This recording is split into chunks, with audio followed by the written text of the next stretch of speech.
Kementerian Pertahanan Israel merilis kerugian besar yang diderita personel militernya dalam pertempuran di Gaza selama 15 bulan. Angka ini dirilis ketika kesepakatan gencatan senjata diberlakukan sejak 19 Januari lalu.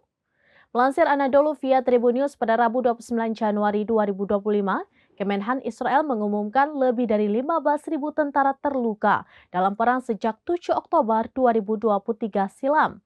Pengumuman yang dirilis pada Selasa 28 Januari itu mengungkap belasan ribu tentara yang terluka telah memasuki program rehabilitasi di Departemen Rehabilitasi Kementerian. Angka yang diumumkan oleh Kemenhan ini jauh lebih tinggi dari jumlah yang dilaporkan pasukan pertahanan Israel atau IDF. Menurut angka militer yang dirilis tentara, 841 tentara telah tewas dan 5.667 lainnya terluka sejak pecahnya Perang Gaza. Namun demikian, Kemenhan Israel tidak menjelaskan perbedaan besar antara kedua angka tersebut.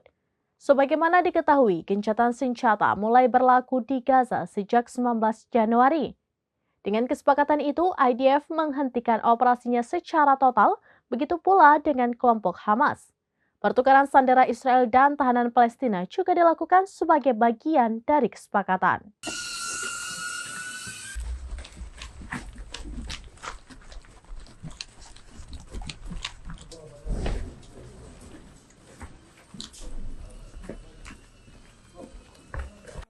Demikian informasi terkini Syederalun, saksikan terus beragam informasi lainnya. Jangan lupa like dan share seluruh akun serambinews.com.